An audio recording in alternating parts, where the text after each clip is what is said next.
Are you ready? The Kornelia Stephanie Show. Wake up to love, your call to action. Join Kornelia as she empowers others to live heaven on earth. Kornelia teaches listeners how to be the authority over yourself, embracing your inner guru. Feel yourself uplifted into limitless expansion, integrating ease and grace in a changing world. This show will cover topics such as unconditional love, your physical body, how to be in extraordinary relationships, create financial and emotional wealth, embracing entrepreneurship in the new earth.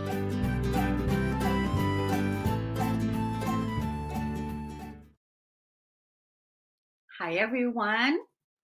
Welcome to the Kornelia Stephanie Show, this morning's podcast. I'm with my beautiful friends, with Pia and Cullen, and we come to you. We've been coming to you once a month. We weren't here last month, but we're here again today. So it's an honor and a pleasure to be with you. Hi, Pia and Cullen. How are you this morning? Hi, Cornelia. Happy to be with you as always. Cullen, how are you? Good morning. Pretty good. I'm pretty good, actually. I'm practicing as much gratitude as I can do to be happy about who we are and what we're doing and what we're achieving. Right. That's what a fantastic thing to do for yourself and for everybody else. And I'm in that space with you, practicing that gratitude, just being grateful to be here, being grateful to be alive, being grateful how far we've come. Right? Like, let's celebrate that. Let's look back and what have we achieved and how far we've come. I know, like, things are completely ridiculous, out there. It's like, it's so. What do you say about something like that? It's so, right? What do you say? Well, without going on a tangent of how strange and how chaotic things are, I think the best way to explain this is we've never, ever, as a human race, as this species, been through what we've been going through in the past several years and even further back than that. So we've absolutely entered a new ground, a new way of being that we've never experienced. So I think in looking back, we've actually made a huge leap in our consciousness, in how we deal with what comes to us. I think we're actually doing a pretty good job at this point.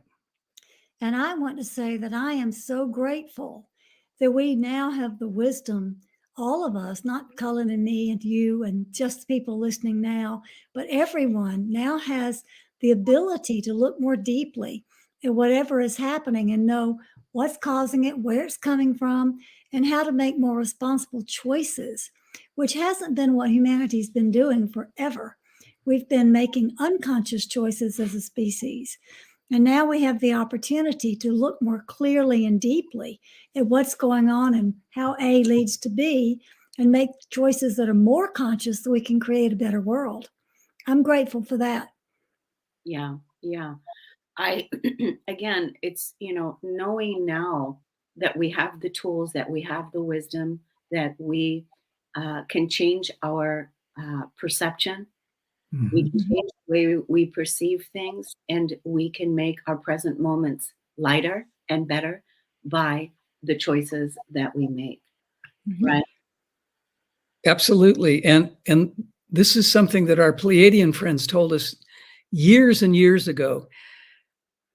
The sooner, the more quickly we change our attitude or our perspective. If something's coming towards us that's challenging or maybe not what we really wanted or expected, if we look at it by not being attached to it, not making it such a big deal in our lives, and even if it takes us off course, even if it takes us away from the higher vibration that we're living in most of the time, the quicker we choose to get into that sense of gratitude or thankfulness, we can change what's happening to us immediately. And I think if we understand that as a species, if we understand that societally, all we have to do is switch gears and go, well, this may be uncomfortable or this may be challenging. However, I can sidestep it. I can work around it. I can do something else that will change the energy. And I think the quicker we do that, the less emotional we will be, the less entangled in something that we really don't want to be involved with. So if we simply make choices as quickly as possible to bring ourselves back into our center, bring ourselves back into our heart space, it changes everything. It makes it smoother. It fills it with grace. It's a much, much better field to be in. There's also a greater recognition now that everything is energy. And that means that we can take responsibility for what we manifest through the energy that we put out there, just like Cullen was talking about making more conscious choices. If we realize, which I think more and more people do, that everything comes from energy, then if you put out the energy of complaining and getting angry and things like that, you're going to manifest something that's not going to make you very happy. And if you put out the energy of gratitude, you're going to manifest a lot more to be grateful for. So I'm really grateful also that we are able to say more and more people are recognizing that and acting upon it. That's a great thing. And all we have to do, Cornelia, is retrain ourselves. All we have to do is simply remember, oh, I need not get into that space. I need not to get into that mood. I can alter this simply by my choices, my attitude, and my perception. You know, the energy it's no nonsense right now. It, it's no nonsense. It's really being presented to us as, because we've talked about this before, you know, you mentioned it right now too, that everything is energy and we are managers of Mhm. the energy. And so again, with everything that we've learned, with all the tools, with everything that we know how to do, how to raise our vibration, how to take us out of the, you know, negativity, how to take ourselves out. And so whenever something is presented right now, it's literally no nonsense. It's the 11th hour, past the 11th hour, almost at, you know, at that 12 o'clock hour, where we have to be the ones that are choosing that highest timeline, the timeline of grace, the timeline of peace, the timeline of love, the timeline of uh, you know, where we want to find ourselves in this space. We're the ones that are creating the environment with the energy. So it's no nonsense. So it's like, no, you're not coming into my house to create violence or war, or nope, we're not doing that over here. We have some pretty good boundaries. Nope, it's like, nope, it's no nonsense. It's just right there. And really, with the no nonsense begins with us. Mhm. It absolutely does. It's as simply as I can say this, it's up to us. It's that simple. It's just up to us. Yeah, you know, so I found myself, you know, it's going through the motions of like, wow, you know, when the intensity hits and things are really really intense, and it's like, you know, lightening the load, releasing the energies, letting go, surrendering. These are all wonderful ways to bring ourselves back into harmony. So I don't know about you, but certainly these tools that we've been developing, practicing over the years are coming in really handy right now, Yes. you know. So one of the things that I did, you know, in the last few weeks is, you know, I used to use my journal every day, like since like early on. I've been a journaler, putting my feelings on paper, no matter what they are. And one of the things that was really up for me in this last few weeks, I think in the journal it says June 20th. I had to, I was inspired to write a very deep love letter to myself Hmm. and really honor and acknowledge the places in me that felt frightened, the places in me that felt scared, and whatever the feelings were, and acknowledge that. And at the same time, remind myself of the incredible amount of love and compassion and, um, energy that I'm bestowing upon myself in this love letter. And so this is also for you, the listener that's listening to this, the love that we give to ourselves, that we provide for ourselves during times of, if you're challenged or if you're in a very, intense situation and you don't know how to get out or whatever, but the surrendering and, the journaling and the writing. What does that resonate with you guys, Pia and Colin? Well, I can say I've been writing since the second grade, Mm, but it's not always journaling about my experience. I use writing as a form of creativity to help create something different and better. mm. Sometimes I'm writing about personal experience, sometimes I'm writing about things historical, but oftentimes my writing is very much edged towards the future. What could be better than this is the question. My very dear friend in Colorado taught me a long, long time ago that the first question we should always ask when things aren't going right is not what's wrong or why did this happen. The question is, what could be better than this? So I use my writing to address that question, what could be better than this? And it works. Yeah, yeah. That's a good question. What could be better than this? That is no judgment in Right. asking that question, right? And that changes the vibration immediately. What could Mhm. be better than this? Because you're not in judgment of it or in resistance about it. Well, I have to say again, I didn't come up with that term. My dear heart friend, Rebecca Gretz, is the one who came up with that. But I think everybody should address that question because it makes such a difference. There's also, I don't know, it's called access consciousness. Have you heard of it before? Access consciousness? Mhm. Yeah, it's called, yeah. But I have the question of what could be better than this. I think was also associated with that organization, Access Consciousness. Um, Maybe, I don't know. She taught me this 10 years ago, so I have no idea. oh, Maybe they okay. got it from her. Yeah, yeah. Maybe she was a facilitator there, or maybe who knows. But once it's in the field, it's in the field. It's That's out right. there. That's exactly right. And that's Absolutely. that's what we want is to have it shared and everybody to pick up on the energy of something that can help them move forward. And actually, what we're noticing is that very thing is happening more and more, whether people call it synchronicities, whether people call it the 100th monkey, whether people call it Yeah. in the field. We're noticing that more and more people are connecting with each other in some kind of magical, organic way. And whether this is simply telepathy or intuition, I'm not really quite sure what it is at this point, but people are just connecting in ways. And I have a really, really tiny example that I can share with everybody.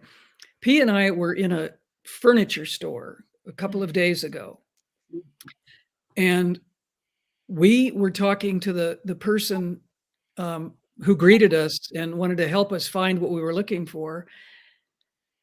And we just we didn't know this person. We had never met her.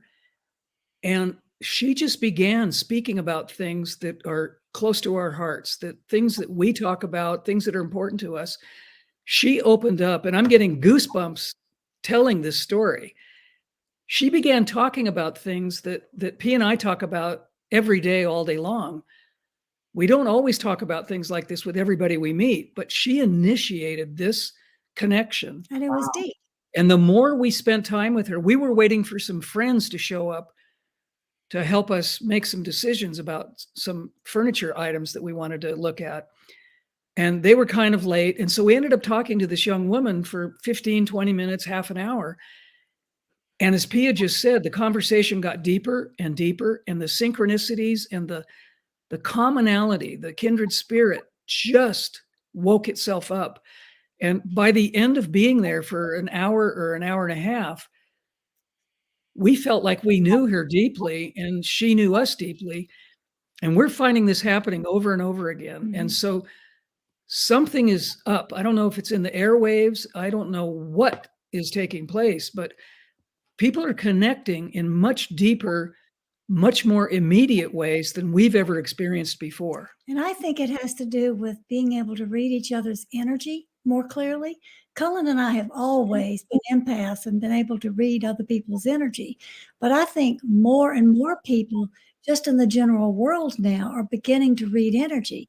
Goes back to what I said a moment ago about people are beginning to understand that everything comes from energy because everything is energy. So when you get to that point of recognition, telepathy is only a heartbeat away. You read each other's energy, you read each other's thoughts, and you begin to share at a deeper level. That talk about where we've come from too, that's a fantastic recognition of where we are now. It's changing. It's absolutely changing. And the last thing I want to share about this very briefly is the mood that we left that store in was a higher vibratory mood than when we entered the store. And this young woman that I'm speaking of, I could tell her energy was lifted up. I mean, obviously she doesn't talk to every client or every customer in the way she was speaking to us, but I think the three of us left in a much more balanced, much more elevated space than if that discussion hadn't taken place. So it was a wonderful, wonderful, energetic experience. Well, what comes to mind right away, Colin, is that you say that you've said that several times here when the three of us have been together, and always whenever we're done with one of these calls, how we always feel right throughout the call and doing this podcast here, and how you mentioned the number 3. And so the fact that you two were in the store with this woman, 3 of you, having this discussion, there's that again. Yep, The power of 3 is manifested in a lot of places. it is. And it's a real energetic component of creation. It's so symbolic of the creative spirit of the. I know we use the word energy a lot when we speak, but it really creates a different energy. It creates a frequency or a vibration that not only connects people in a deeper way, but it brings the spirit up. It really creates a very welcoming, very whole, very deep energy of communicating. And I'm seeing this all over. We see this happening time after time after time. And I think what's happening is, I think P is right. I think people are relying on their empathy and their intuition more and more. And it's showing us how truly connected we can be, that we can be dealing with a much deeper, different level of communication than we're used to talking or communicating through in simply words, just language itself. I think the heart connection is opening up, and we're able to communicate in a much better, deeper way. Yeah, and it feels like, this time period right now that we're in, even, because I wanted to bring this up for, the next 6 months. What do you see happening the next 6 months? It just feels like it's all, you said it earlier, we're in new territory right now. We're in brand new territory. It's new. It's new. It's different. We really don't know. And I think we talked about that on one of our past shows, is that having the mind of, I don't know, right? That, and how we are being in, in our expressions, and how will we create Well, moving. we're Yeah. moving we're moving out of an old paradigm. You mentioned the question, how is it going to be for the next 6 months? And then you just answered it with, we don't know. That's the new paradigm. There is no more forward 5-year plans or 6-month plans because things are changing too fast. So well, the bigger question is, what am I doing tomorrow? Just that, if anything. Yeah. Everybody used to think that they had to know in advance what's coming next. How are we going to plan our lives? Are we going to have a 3-year plan, a 5-year plan? And I have to admit that P and I were on the road constantly for years, speaking internationally and nationally. We had to know at least a year or maybe a year and a half or 2 years where we were going to speak, what hotel we were going to be in, what convention center we would be involved with.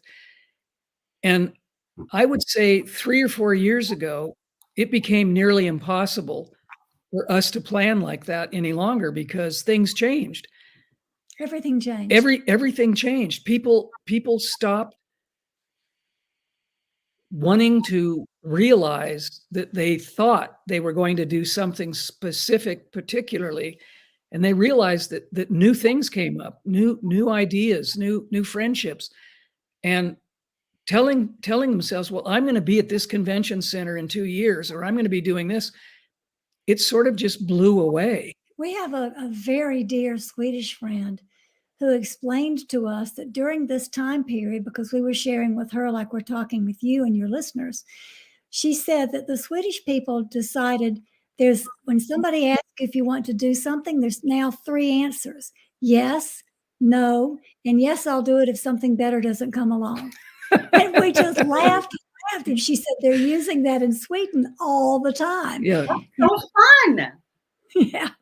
Yeah. It's living. I think this is a pure example of living in the present moment. Instead of looking up on the calendar, I should be doing this, I want to be doing this, I need to be doing this.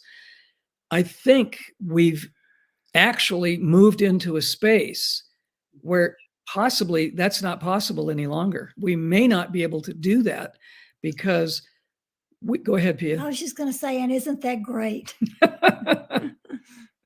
It really is, because here we've been talking about using our intuition and being in the flow for years. We've been talking about how to do it. We've been practicing it, living in the flow, using our intuition. And this is all part of this time period, because how will we, how will we create our world, our new earth, without this practice, right? Now, listening to our intuitive guidance more, trusting more, being in the flow more, being more heart opening, not having the ego 5-year plan down the road. I think part of what I was experiencing, like when you were talking, Cullen, I had the insight again that my ego was looking for direction. Okay. Mhm. And I'm looking for direction, and there isn't one. So it's like now, it's like, well, I'm feeling afraid here in this space, and that was what it was. And so I was, offering myself that love. But I want to share this letter with you, because I want to share with you how I was asking for direction, and I want to share that. But that's what that was, because to actually be in that space, in that now moment where I was having those feelings come up. I want the clear direction. I want the plan. The ego wanted to know what's next, but this isn't how we're doing it here now. We are trusting. We are intuiting. We are in the flow. And so it was that. So let me share this with you. So from that space, I was sitting down, and then I was writing that love letter, and it says, "Hi, babe," because that's how I talk to myself. And I say, "Hi, babe, I love you. I'm reminding you of how much I love you. and how much I adore you and see you and respect you. I know it hasn't been easy for you, but I want to remind you of your light, of your resilience, and of your strength. I know you are naked right now. You feel naked without anything, and you are being asked to trust more, to trust Source, to trust God, to carry you and give you direction. It was that directionless feeling that I was asking. The capacity that you have in being fully present to all the feelings, to all of your feelings, and being fully human is extraordinary. You are the light, you are the strength, and you will rise. Trust in me, trust in God, trust in yourself. I have a sacred space, my dear, for you right here that is filled with so much love for you, so much love. I'm showering you with it, a golden shower of love. And this letter came, on the heels of coming out of COVID, because I also, got sick, and so there was that, and just all the energies, and so feeling really vulnerable and feeling really, when you don't have your health and you're not feeling good in your health, that's when things are really up on the table, and it adds a lot of uncertainty, because our health is in our wealth. Our wealth is in our health. And when we're feeling, uh, healthy, that really helps us as well in navigating the energies of this time. You know what I mean? We do. We do. It's a wonderful topic to talk about self-love, because we've talked about this before with you, and P and I have talked about this a lot publicly. We're trained to be of service and to love everyone first. We're trained in our families, within religion, within society. We need to spend every ounce of our energy pouring out love, helping people, being there, always being available. And unfortunately, in that paradigm, we don't spend enough time loving ourselves. We don't spend enough time spending time with ourselves, whether that's in quiet meditation, whether that's in walking in nature, whatever aspect that we can do to truly be communicating just with ourselves. And I think your love letter to yourself is absolutely important. This is emotional for me. You can tell my voice is changing. Mm. It's absolutely essential that we learn to love ourselves. And in loving ourselves, it's not selfishness. It's actually the opposite. We have to love ourselves first in order to be available to fully love someone else, whether it's another human, an animal, the trees, whatever it is.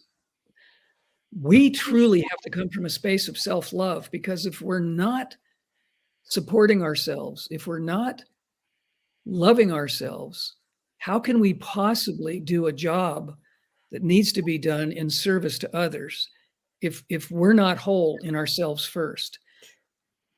There's something else, Cornelia, that your love letter brought up for me. And that is when you're talking about health and you talked about how you get scared. Our Pleiadian friends Lartma tell us all the time, it's really easy to send out love and light into the world when you're feeling good and things are going your way.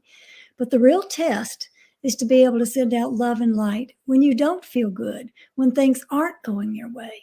And what you did in that moment of writing that letter was you sent love and light to yourself. Instead of saying, poor me, why is this happening? You turned it around by saying, I'm sending love and light out into the world. And just the act of doing that helps us heal. If we stay in the place of why is this happening? Why am I sick?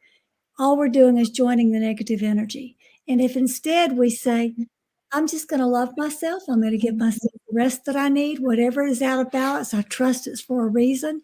And staying in that higher space, whether we do it through writing a love letter or talking to ourselves or just taking action, it doesn't really matter. It's doing what Lartma says is important. Doing it when you're down and out is far more important than doing it when you feel good and everything's going great. It's so true, Pia. It's so true. You know, it's during the times when we're tested, when things aren't going well, Yes. that is when we're really being asked to bring Yep. forth that higher loving energy. And honestly, I felt, you know, at the end of the day, you know, it was just me here by myself with myself. And I already had a very healthy self love practice. I mean, my gosh, I love myself. I know who I am, all the things. But there was that level of depth that I was now presented with, where I was, like I said to you earlier, I was really humbled and I was very vulnerable and just, you know, because again, being an entrepreneur, unless I'm working and having income and resources come in, and now I'm sick and I have no idea how long this is going to take. And this is taking a lot longer than I want or I thought, or my energy is normally like, come on, let's get it. Let's go. You know, this kind of energy, you know, and it was like not like that at all. So to really allow myself the space and the time to heal and what kind of energy do I want to be healing in? What kind Mhm. of energy do I want to be living in and loving in? And, you know, putting pen to paper, that was a way for me to see it. It was a way for me to see it. And it was like each word was like the gift, each word to be able to see it. I could talk to myself, but then the next day I can come back to it again. And I have shared it now in several places at those right times. I had no intention of sharing it here today, but it just opened up to bring this out because again, we're talking about how far we've come and what we're celebrating as a human race. And to really be able to use the gifts of our mastery, the tools that we've developed and cultivated over the years, and that is to give love. Mhm.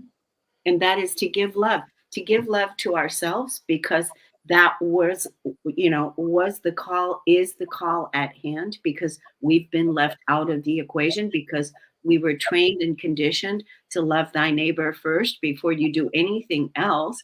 And we had to really, you know, let those programs go and put the mask on first, take care of yourself first so that you can give from a full cup, that you can give.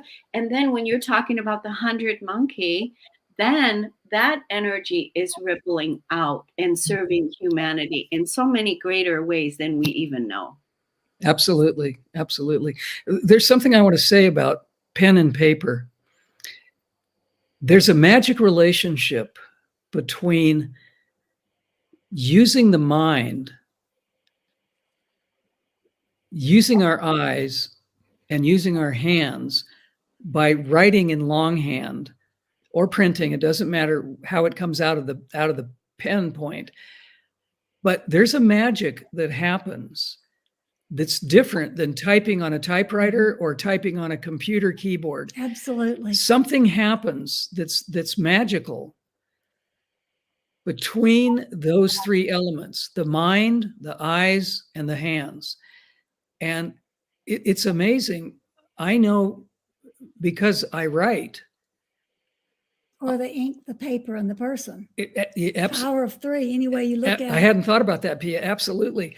It's amazing that what happens when we take the time with pen and paper, pencil and paper, we create a zone or a field that allows the mind to bring out maybe subconscious ideas, maybe channeled ideas, maybe the depth of wherever it's coming from, the psyche. It's different. It's absolutely different than using a mechanical means of writing our ideas or our feelings down. And I think part of what you created that's so important and what you've shared with us is that you did it in longhand. You didn't type it out.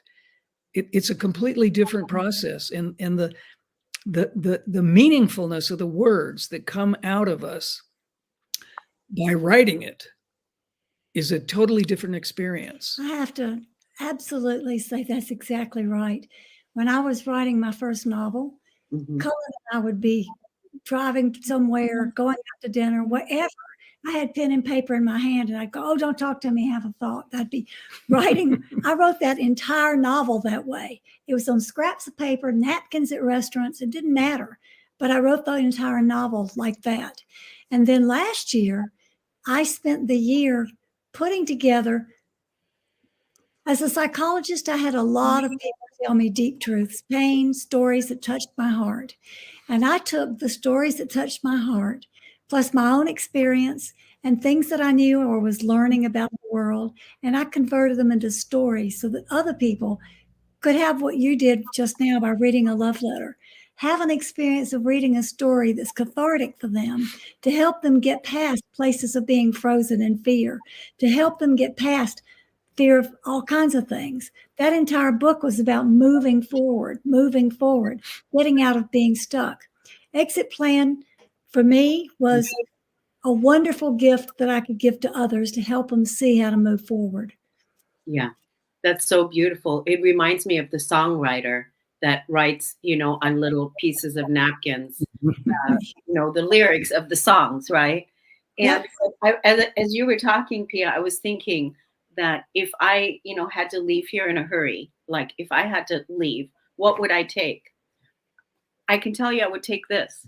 I can tell you I would take this because it's my most recent expression of love and truth, of where of real depth and emotion that was bestowed upon me. That I would take this. This is something I would take. I wouldn't take a lot of things, but I would take this. So it's really interesting because that's why the writing, the handwriting, the longhand is important. But it's so interesting because you have something like this, and then the other pages are talking about how I'm using my personal power to yield my energy now in the direction that I'm intuitively being guided to, right? And right in that sense too. So you come to it from a place of I'm vulnerable here. I'm naked. I've surrendered. I'm right here. I'm right here with you. I'm the observer watching you, and I'm witnessing you give it all up so that you can live lighter and that you can love, freer, and be held in your humanity, because we're also human. And so to let all of those things, be here now. This is a celebration for how far we've come. So if I were to leave and could take one thing, I would take one of those also, but it would be full of blank pages and a pen with fresh ink. So good, Pia. That's so good. Yeah. It's interesting because I have this journal that that my mother had given me many years ago, and it was a blank journal. And uh, and when I started my awakening journey, so this was, like 30 years ago, when I started this path, I started writing in the back of that journal, what do I believe in? And at the time, like 30 something years ago or whatever, maybe even more, I would have to look at the dates, but, like, what do I believe in? Like, what are my values? What are my beliefs? So even back then, I was already looking at my subconscious and my thoughts about what do I believe in, because for some reason, whatever is happening here or whatever is being played out here, I don't know if I like this. I don't know if I believe in this. Like, what do I believe in? And really looking at, those, and the journal has always been my go-to. That's how I developed the emotional processing my feelings, putting my feelings out on paper, transfiguring, transmuting the core wounding of betrayal and abandonment and not worthy and shame and victim consciousness and separation from source, and all of those all through paper, not typing it out on the computer, because at first it was my own personal experience that I was in. And in my own personal experience, I was sitting with, what is this about? What is this feeling about? What do I believe in? These type of things. It's entirely important for us to do things like this. And what you're describing, someone might not put this together, but I'm going to verbalize this. Journaling can also be seen as a form of meditation, because it takes us places that we wouldn't ordinarily go. I think it's a form of active meditation, because Contemplation. we get, exactly, Pia. We get into a space that's different than our normal everyday space while we're doing this activity. And I see it as a therapeutic modality, because it's meditative, it's contemplative, but it's also exposing parts of us that might not be revealed to us if we didn't do that kind of activity. So I see it as a meditative, contemplative experience that I think if more people spent quiet time doing this activity, people would be, I think, much more in touch with who they are and the values you're talking about. What's really important to us comes out during these experiences of writing these deep, deep, deep things about ourselves. I think there's another step, though, Cornelia, one that we haven't talked about yet, but I'm sure you're aware of it. And I think the other step is, once you've written it, you've had the love letter to yourself, you've written it, you've gone through the experience, you've gone back and reviewed it weeks or months later, whenever that is, you've had the experience, you've written about it, you've poured yourself out, you've opened yourself up, you've exposed all the things Cullen was talking about, you've really examined it, put it away, pulled it out again and reviewed it. And then I think the next step is the integration of it. It becomes you, and you no longer need it, at which point you burn the journal because it's not needed. You don't need that anymore. You're living it. And I think that's the next step. I know people. Yeah. I know people who have stacks and stacks of journals, and as much as I write, I could easily have stacks and stacks of things everywhere. But I realize that that's who I was at the moment I was writing that particular story, that particular emotion, that particular whatever. It is not who I am now. I've already integrated that. So the next step to me is about integrating it, and then you lose the words. You don't need them anymore. That's true. That's true. I've thrown, over the last decade, there's a lot of journals that I had that I've, once you integrate the experience, once you've had the experience, once you embody it, it's an embodiment of your experience, and you are the one that's approving it. You have brought your consciousness to it, and you have integrated it, and you're the one that, So, and then, I totally, you don't need those journals. You don't need to carry that around. There is a few, like there's one journal that I will specifically not get rid of. That's a conscious choice. And that was the beginning one. The beginning when my first journal, my first ever journal. And it was interesting because I started that journal, like I was saying, what do I believe in? That journal is still empty in the front because the pages are empty. it was the beginning of when I wrote it at the end of what do I believe in, because I wanted to write what I believe in the front of the pages and never did, and never did. But the questions I was asking myself, what do I believe in? You know, what is my life about? Where am I going? All of these things, these questions I began asking myself. And I put the questions in the back of the journal to answer them in the front of the journal. And I never did. I did it through my experience then in my life. Mhm. But the journal is still empty in the front. So this is a journal that I will always keep that way, because it's a story in itself, right? You So know, you were talking earlier in the show about that we needed celebrations. And when I said we reached the point of integrating the journals that we choose to get rid of, and I said you burned them, that is the celebration. That's the knowing that you've taken all that goodness in, you've integrated all the pain, you've accepted who you are, you've moved beyond who you were and are accepting and loving who you are now.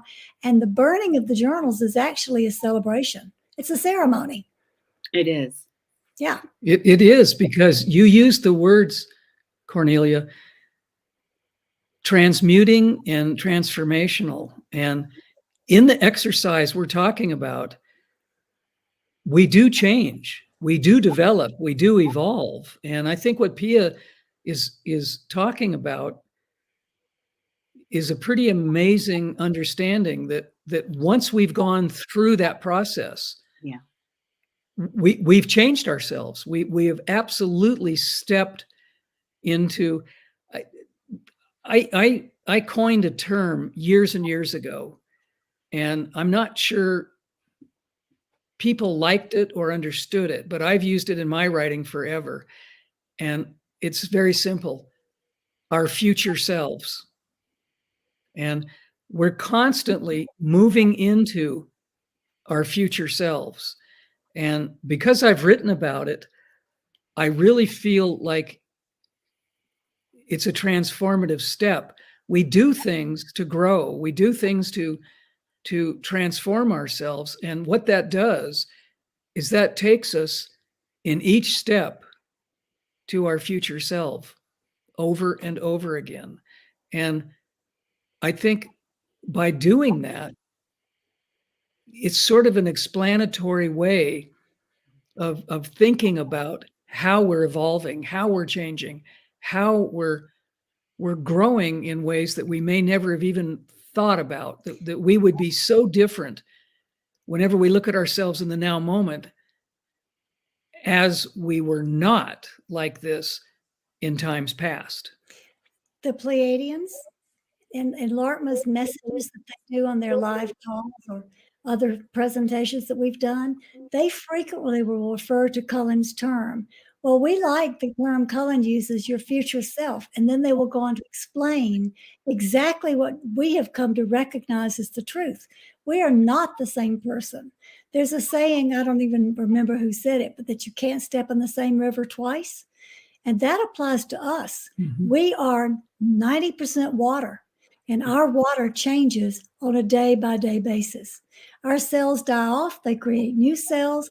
Our thoughts are changed, and we have new opinions, new beliefs, new trustings, new everything.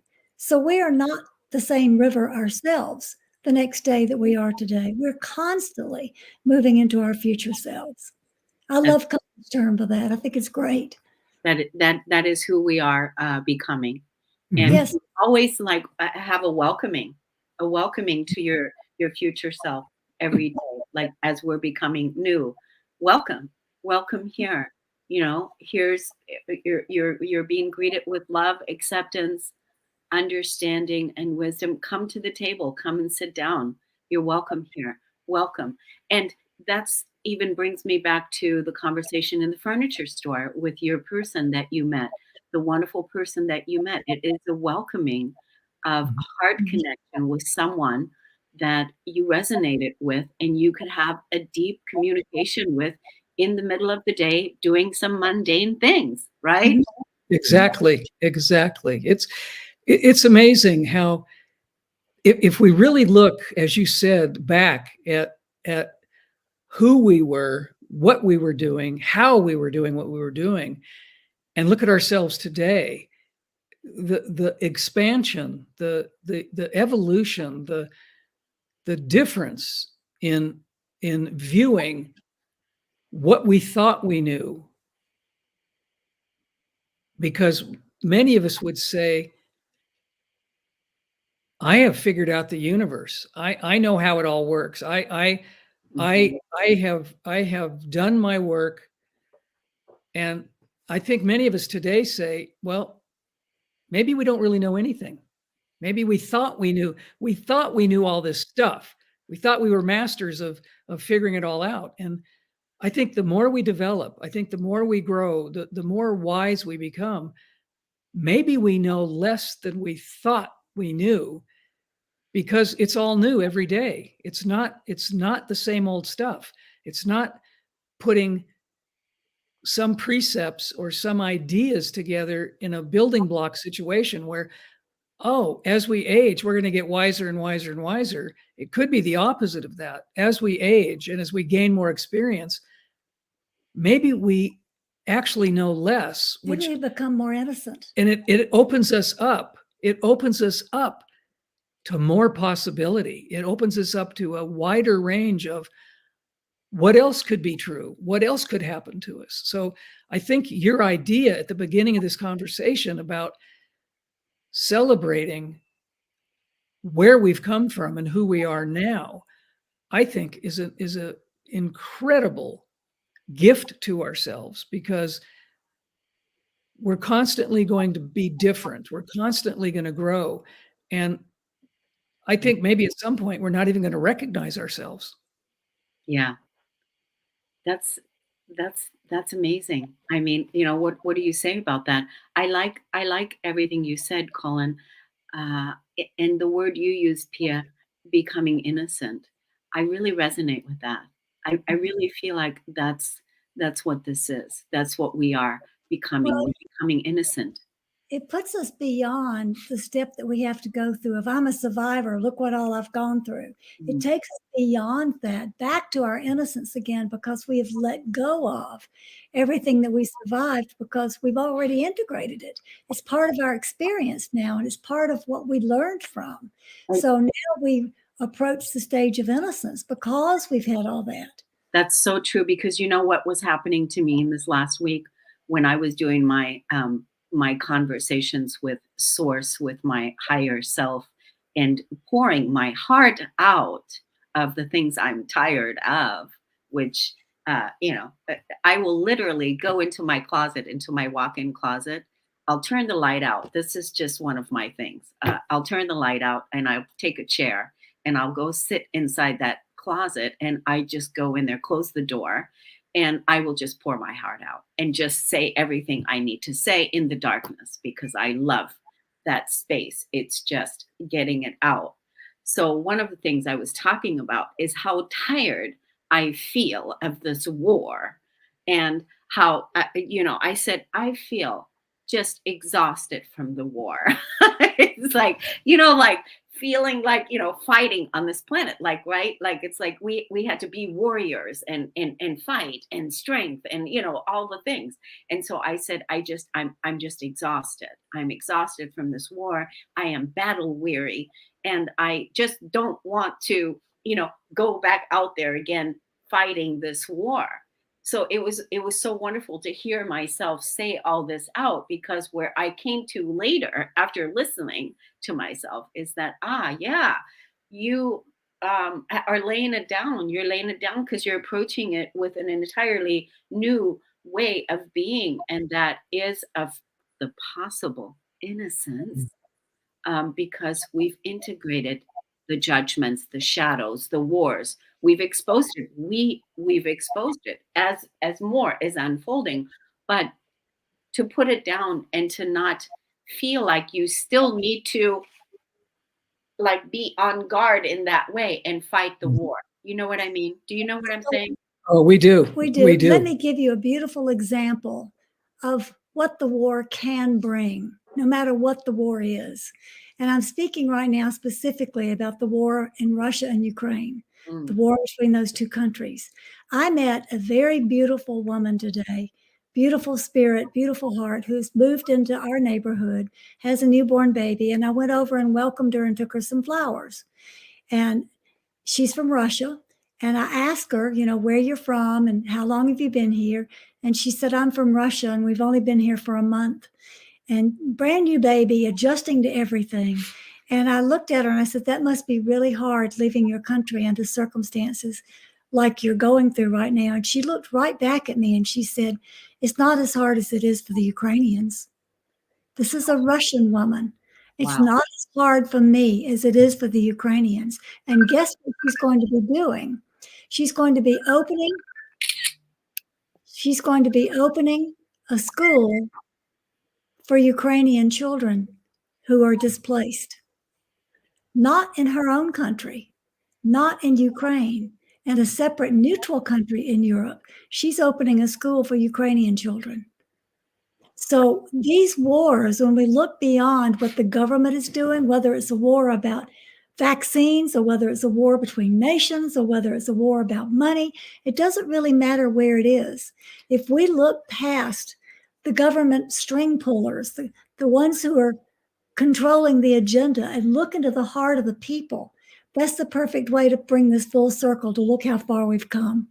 We can see that we're all connected. We can see that we're in this together. We can see so much more than we could 3 years ago, 5 years ago, 10 years ago. Yeah, it was amazing. I wasn't with Pia when she did this. When she explained this to me, I thought, how interesting, how heart generated.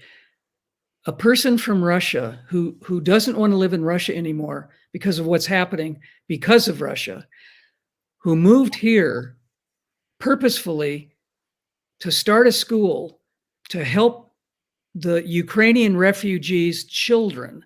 I mean, that is like the gift of the Magi. That is absolutely doing something, following the consciousness of her heart. And that's what we can all do, is look to the heart with transparency. Who is standing right in front of you? Forget all the outer layerings of ego and shell of what you might see of personality. Look at the heart. Look, use that telepathic wisdom that we're gaining through seeing the energy of the person. And we come more together collectively on this path of light by doing that. When we do that, there will be no more wars because we will win. Yeah. It's beautiful. And I just want to say it's beautiful. I love that woman is, following the promptings of, her heart, like you said, and what's next. And that's a way that we all can do that in the things that we're feeling called to do. I know that for me personally, it was more about this part was to acknowledge how exhausted, we've been holding the line and holding the space, transmuting, transcending, transfiguring this consciousness for a long time. And for me, it was more personal on that end than anything. And so that was the part. There's also the next wave of people that are coming in to do those kinds of things, like this woman, what she's doing. That next wave of people is already now ready to step into their roles, ready to step into their positions and do, what it is that they're feeling called to do. Yep. And so maybe it is a passing of the torch is what I saw it too. For me personally, like I'm going to pass this on and I'm going to hold the space. I'm going to anchor the light and I'm going to support in another way, in a different way. That's what I felt like for me was happening for me. So you're giving me goosebumps, because P and I talk about this very subject matter quite often. Many of us have been on the front lines, as you just described, for a long, long time. And there are always new people in new generations who have new ideas, a new power, a new force.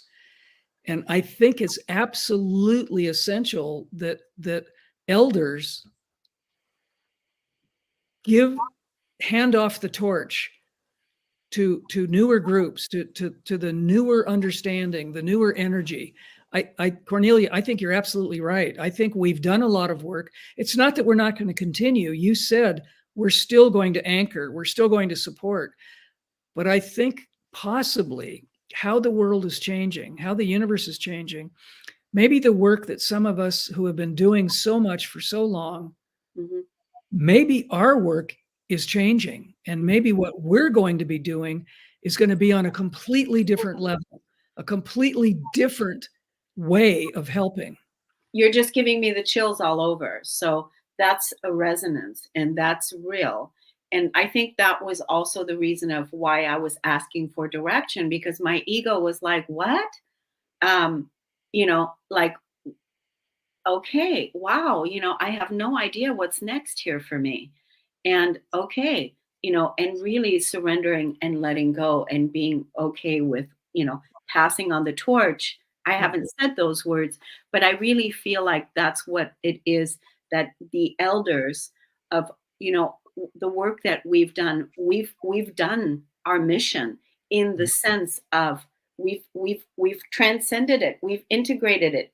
We've done all that work. We're at this space of innocence. And now all those other people, that second wave or next phase or whatever you want to call it, those people are now ready to go to that front line now with the torch handed by us. Okay, it's your turn now to go bring your brilliance to what it is that you're going to be doing here, because and we're going to be doing it in different ways. I mean, maybe we're going to be doing it in ways that, the same way that we're being supported by our guides in the invisible, maybe that's how we're going to be doing it. Who knows?